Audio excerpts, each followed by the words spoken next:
জয় শ্রী সীতারাম, জয় শ্রী হনুমান। সংকটমোচন কলিযুগে অতি জাগ্রত দেবতা।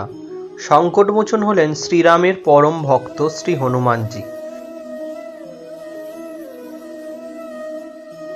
হনুমানজি শ্রী রামচন্দ্র মাতা সীতার থেকে বিশেষ আশীর্বাদ লাভ করেছিলেন। হনুমানজির কখনো মৃত্যু হবে না ও হনুমানজি 4 যুগ অমর হয়ে থাকবেন। হনুমান পূজা যে ভক্ত ভক্তি ভরে করবে, হনুমানের আশীর্বাদে তার জীবনে অসাধ্য সাধন ঘটবে। সমস্ত গ্রহ বাধা দূর হয়ে যাবে। সমস্ত কাজ যেগুলি হবার নয় সেগুলি পর্যন্ত হবে। সমস্ত খারাপ অশুভ শক্তি নাশ হবে তার চারিপাশে। হনুমানজির বিশেষ শুভ কৃপা সেই ভক্তের সঙ্গে সর্বদা থাকবে।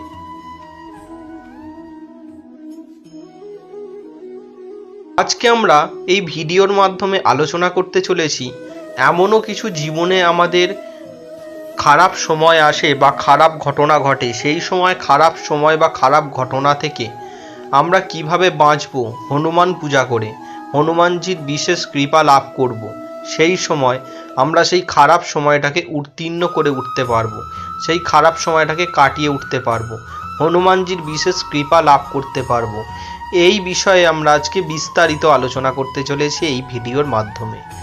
নমস্কার, তীর্থবার্তা চ্যানেলের পক্ষ থেকে আপনাদের সকলকে জানাই আমাদের চ্যানেলে অনেক অনেক স্বাগত। আশা করি ঈশ্বরের কৃপায় আপনারা সকলেই খুব ভালো আছেন, সুস্থ আছেন, আনন্দে আছেন ও হাসি খুশি আছেন। আজকে আমরা আলোচনা করতে চলেছি আমাদের ভিডিওর মাধ্যমে হনুমান পূজার মাধ্যমে আমাদের জীবনের খারাপ সময়কে কিভাবে আমরা কাটিয়ে উঠতে পারবো বা জয় করে উঠতে পারবো।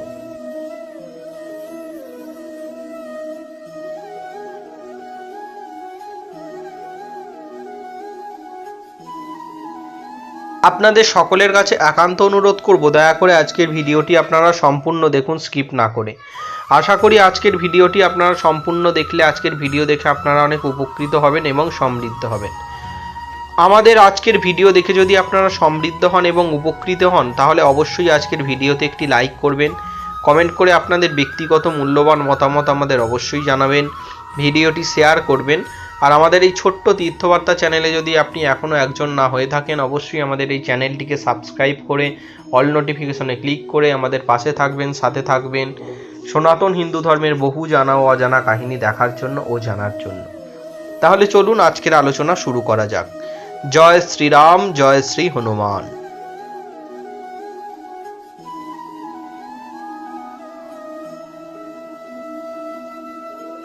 আমরা যারা ব্যবসা বাণিজ্যের সাথে যুক্ত ব্যক্তি আছি, যে সমস্ত মানুষরা ব্যবসা বাণিজ্য করছেন, ব্যবসা বাণিজ্য করতে করতে আপনাদের ব্যবসা যদি হঠাৎ করে বসে যায় বা হঠাৎ করে যদি ব্যবসা না চলে বা ব্যবসা করতে করতে যদি কাস্টমার বা খরিদ্দার যদি আপনার দোকানে বা আপনার ব্যবসার জায়গায় যদি না আসে, আপনি যে জিনিসটা নিয়ে কেনা বেচা করছেন বা আপনি যে জিনিসটা নিয়ে বেচা কেনা করছেন সেই জিনিসটা যদি কাস্টমার না কেনে, দিন দিন যদি আপনার আর্থিক সমস্যা বেড়েই চলে, তখন আপনি অবশ্যই প্রতিদিন সকাল সন্ধ্যা ব্যবসা স্থানে হনুমান চালিসা পাঠ করুন।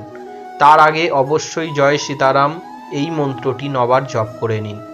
তারপর হনুমান চালিসা পাঠ করুন এবং অবশ্যই প্রতিদিন কমলা মেটে সিঁদুর, যেটি হনুমানজির অত্যন্ত প্রিয়, সেই সিঁদুরের সাথে চামেলি তেল মিশিয়ে সেটি একটি করে ফোঁটা আপনি কপালে পরে তারপর ব্যবসা স্থানে যান। হনুমানজির বিশেষ কৃপা লাভ করবেন এবং আপনার গ্রহদোষ সমস্ত কিছু বিনষ্ট হবে। হনুমানের কৃপায় আপনাদের ব্যবসায় শ্রীবৃদ্ধি ঘটবে। অবশ্যই আপনার ব্যবসা যেখানে করছেন সেই স্থানে বা আপনার দোকানে একটি পতাকা যেখানে শ্রীরাম নাম লেখা আছে এবং শ্রীরামচন্দ্রের ছবি দেয়া আছে, এরকম একটি পতাকা অবশ্যই আপনার দোকানে রাখুন। মনে রাখবেন, শ্রীরাম হনুমানজির কাছে নিজের প্রাণের থেকেও বড়। ভগবান শ্রীরামচন্দ্রকে হনুমানজি জীবনের সমস্ত কিছু মনে করতেন। তিনি ছিলেন পরম রাম ভক্ত। তাই শ্রীরাম যেখানে থাকেন, হনুমানজি অবশ্যই সেখানে উপস্থিত হন। আর হনুমানজি সংকটমোচন যেখানে উপস্থিত হন, সেখানে সমস্ত সংকট বাধা কেটে দূর হয়ে যায়। অবশ্যই আপনার ব্যবসা স্থানে গঙ্গার জল ছেটান এবং অবশ্যই প্রতি শনিবার লেবু লঙ্কার মালা অবশ্যই দোকানের সামনে দিন। তারপর অবশ্যই প্রতিদিন সকাল সন্ধ্যা ব্যবসা স্থানে দাঁড়িয়ে হনুমান চালিসা পাঠ করুন এবং হনুমানজির কাছে প্রার্থনা করুন যে আপনার ব্যবসাটি যেন ভালো চলে, আপনার ব্যবসার মন্দা ভাব যেন শ্রী হনুমান কাটিয়ে দেন এবং আপনার ব্যবসায় যেন হনুমানজি আশীর্বাদ করেন, আপনার ব্যবসায় যেন শ্রীবৃদ্ধি ঘটে, আপনার ব্যবসা যেন দিন দিন উত্তরোত্তর বৃদ্ধি হয়। এই ক্রিয়াটি করে দেখুন আপনারা 40 দিন, মাত্র 40 দিন এই ক্রিয়াটি করে দেখুন। তারপর কি রেজাল্ট পান অবশ্যই কমেন্ট বক্সে এসে আমাদের কমেন্টের মাধ্যমে জানাবেন। অবশ্যই আপনার ব্যবসার জায়গায় কিন্তু সংকটমোচন হনুমানের ছবিটি রাখতেই হবে। পঞ্চমুখী হনুমানের ছবি রাখলে অত্যন্ত শুভ ফল দেয়। এবার আমরা জেনে নেব যে সমস্ত বাচ্চারা, যে সমস্ত শিশুরা পড়াশোনায় মনোযোগ দিতে পারছে না, আপনার বাড়ির শিশুটি পড়াশোনা করতে চাইছে না, পড়াশোনায় মনোযোগ বা মনোনিবেশ করতে পারছে না, পড়াশোনা থেকে দূরে সরে যাচ্ছে বা পড়াশোনা দিন দিন ভুলে যাচ্ছে, সেই সমস্ত বাচ্চাদের জন্য কি করবেন? প্রতিদিন সন্ধ্যাবেলায় হনুমানজির কাছে একটি করে চামেলি তেলের প্রদীপ জ্বেলে দিন এবং সংকটমোচনের কাছে অবশ্যই অশ্বত্থ পাতায় শ্রীরাম কমলা সিঁদুর চামেলি তেলে মিশিয়ে সেটি অশ্বত্থ পাতায় লিখে সেই মালাটি হনুমানজির গলায় পরিয়ে দিন এবং হনুমানজির চরণে প্রার্থনা করুন আপনার বাড়ির শিশুটি বা আপনাদের সন্তান যেন পড়াশোনায় মনোনিবেশ করতে পারে, তারা যেন বিদ্বান হয় এবং তাদের যেন দিন দিন স্মৃতিশক্তি বৃদ্ধি পায়, তাদের যেন পড়াশোনায় আগ্রহী হয়ে ওঠে তারা। আরও সর্বশ্রেষ্ঠ উপায় হলো আপনারা যদি প্রতিদিন সন্ধ্যাবেলা রামায়ণের সুন্দরকাণ্ড বাড়িতে পাঠ করতে পারেন। রামায়ণের সুন্দরকাণ্ড পাঠ করলে সংকটমোচন হনুমান সেখানে স্বয়ং এসে উপস্থিত হন এবং এই সুন্দরকাণ্ড পাঠ করলে আপনি যে মনস্কামনা নিয়ে পাঠ করছেন সেই মনস্কামনা অবশ্যই অবশ্যই পূর্ণ হবে। এর ফলে হনুমানজির বিশেষ কৃপা আপনারা লাভ করবেন।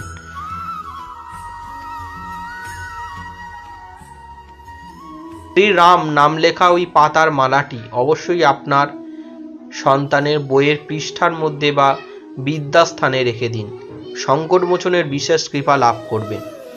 আপনার সন্তান বা আপনার শিশুটি যদি হনুমান চালিসা পাঠ করার মতন হয়ে থাকে অবশ্যই তাকে প্রতিদিন হনুমান চালিসা পাঠ করান, এতে মেধা শক্তি বৃদ্ধি পায়। বজরংবলীর কৃপায় সমস্ত অবিদ্যা নাশ হয়, মূর্খতা নাশ হয়।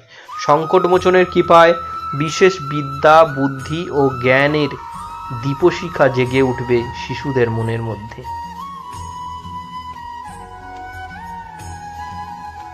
আমরা জেনে নেব বাড়িতে যদি কোনো ব্যক্তি অসুস্থ হয় তখন আমরা কি করব।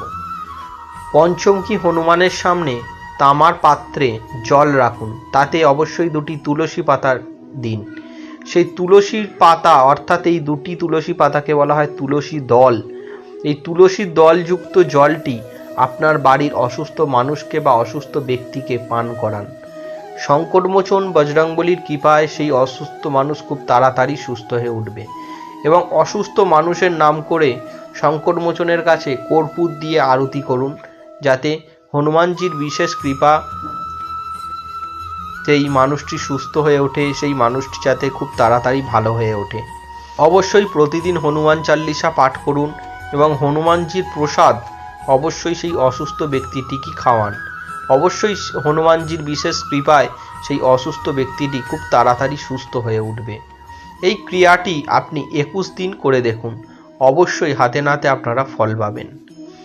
আপনার বাড়িতে যদি কোনো নেগেটিভ এনার্জি বা কোনো নেতিবাচক শক্তি থেকে থাকে বা কোনো অশুভ শক্তি থেকে থাকে, আপনি হয়তো বুঝতে পারছেন আপনার বাড়িতে কেউ হাঁটাচলা করছে বা আপনার বাড়িতে কোনো অদ্ভুত জিনিস ঘটনা ঘটছে, তাহলে অবশ্যই আপনি কর্পূর দিয়ে প্রতিদিন ঘর মুছুন। কখনো ভাঙা আয়না, কখনো ঝুল নোংরা, কখনো মাকড়সার জাল আপনার বাড়িতে থাকতে দেবেন না। দেখতে পেলেই তাড়াতাড়ি পরিষ্কার করে ফেলুন। ভাঙা শাঁখাপলা, সিঁদুর আলতা, ভাঙা দ্রব্য এই সমস্ত সংসারে রাখা অতি অকল্যাণ। এই সমস্ত সংসারে কখনোই রাখতে নেই। এতে মা লক্ষ্মী যেমন অসন্তুষ্ট হন, ঠিক তেমনই ভগবানের বিশেষ কৃপা লাভ থেকেও আমরা বঞ্চিত থাকি। কখনো রাতে দেরি করে ঘুম থেকে ওঠা এরকম কাজ কখনো করা উচিত নয়। তাই বাসি কাজ সর্বদা তাড়াতাড়ি করে ফেলে স্নান করে প্রভাতে ঈশ্বরের শরণাপন্ন হওয়া উচিত। প্রতিদিন সন্ধ্যাকালে সন্ধ্যা প্রদীপ দেখান আপনার বাড়িতে, আপনার বাস্তুতে। অবশ্যই হনুমান চাল্লিশা পাঠ করতে করতে সন্ধ্যা প্রদীপটি দেখান, এতে আপনার অশুভ শক্তি বাড়ি দূর হবে। হনুমান চাল্লিশাতে বলা হয়েছে, ভূত পিশাচ নিকট নাহি আবে, মহাবীর জপ নাম শোনাবে। তাই সর্বদা যে ব্যক্তি মহাবীরের নাম জপ করে তার কাছে কখনো খারাপ অশুভ শক্তি, ভূত প্রেত পিশাচ তার ধারের কাছেও আসে না, কারণ তাকে স্বয়ং সংকটমোচন শ্রী হনুমান রক্ষা করেন। তাই আপনাদের সকলের কাছে অনুরোধ করব, আপনারা বাড়িতে প্রতিদিন হনুমান চাল্লিশা পাঠ করুন, সংকটমোচন শ্রী হনুমানের চরণে শরণাপন্ন হন। আপনাদের কখনো কোনো জ্যোতিষ, কখনো কোনো তান্ত্রিক, কখনো কোনো ওঝার কাছে যেতে হবে না। আপনারা আপনাদের জীবনের সমস্যার সমাধান করুন আপনারা নিজেরা ঘরে বসেই। তীর্থবার্তা কখনো কোনো ওঝা তান্ত্রিক, কখনো কোনো জাদুটোনা ইত্যাদি এই সমস্ত করতে বলে না। তীর্থবার্তা চ্যানেলের পক্ষ থেকে মানুষকে বোঝানো হয় যাতে মানুষের জীবনের সমস্যা মানুষ নিজে ঘরে বসেই সমাধান করতে পারেন। ঈশ্বর আমাকেও সৃষ্টি করেছেন, ঈশ্বর আপনাকেও সৃষ্টি করেছেন, ঈশ্বর তান্ত্রিক যে ব্যক্তি তাকেও সৃষ্টি করেছেন, ঈশ্বর যিনি জ্যোতিষী হয়েছেন তাকেও সৃষ্টি করেছেন। তাহলে ঈশ্বর আমাদের সকলেকেই সৃষ্টি করেছেন, আমরাও ঈশ্বরের সকলের সৃষ্ট জীব। তাহলে আমি যদি ঈশ্বরের কাছে শরণাপন্ন হই, আমার কষ্টের কথাটা যদি ঈশ্বরকে বলি, ঈশ্বর কেন শুনবেন না? তিনি তো আমাদের সকলের পরম পিতা, তিনি তো সকলে আমাদের পরম মাতা। তাহলে তিনি কেন আমাদের কথা শুনবেন না? আমরা তো তার সন্তান। আমরা এই রূপ কল্পনা করে মানুষকে উপদেশ দিয়ে থাকি যে ক্রিয়াগুলি বা যে পূজাগুলি করলে এমন কিছু বিশেষ মন্ত্র জপের মাধ্যমে মানুষের জীবনের সমস্যা খুব তাড়াতাড়ি মানুষ সমাধান করতে পারে। আমরা তীর্থবার্তা চ্যানেলের পক্ষ থেকে এরকমই মানুষকে উপদেশ দিয়ে থাকি। কোনো আজে বাজে মন্তব্য বা কোনো খারাপ কাজ বা কোনো জাদু টোনা, কোনো জ্যোতিষতান্ত্রিক ইত্যাদির পরামর্শ আমরা কখনো দিয়ে থাকি না। নমস্কার। এই ছিল আজকে সংকটমোচনের বিশেষ কৃপায় করুন জীবনের সকল সমস্যার সমাধান। হনুমানজির পূজা করে কিভাবে জীবনের সকল সমস্যার সমাধান করতে পারবেন আপনারা, এই নিয়ে আজকে আমাদের বিস্তারিত আলোচনা করলাম এই ভিডিওর মাধ্যমে। আশা করি আজকের আলোচনা আপনাদের সকলের খুব ভালো লেগেছে। আজকের আলোচনা যদি ভালো লেগে থাকে অবশ্যই আজকের ভিডিওতে একটি লাইক করবেন। আজকের ভিডিও দেখে যদি আপনাদের মনে কোনো প্রশ্ন থেকে থাকে অবশ্যই সেই প্রশ্নটি আমাদের কমেন্ট বক্সে এসে করবেন। অবশ্যই কমেন্ট করে লিখবেন জয় হনুমান। আজকের ভিডিও আমরা এখানেই শেষ করলাম। আবার দেখা হবে সনাতন হিন্দু ধর্মের কোনো জানা ও অজানা কাহিনী নিয়ে। ঈশ্বরের চরণে প্রার্থনা করি আপনারা ততক্ষণ সকলে খুব ভালো থাকুন, সুস্থ থাকুন, আনন্দে থাকুন ও হাসি খুশি থাকুন। আর দেখতে থাকুন আমাদের এই ছোট্ট চ্যানেলটি তীর্থবার্তা। নমস্কার। হরে কৃষ্ণ।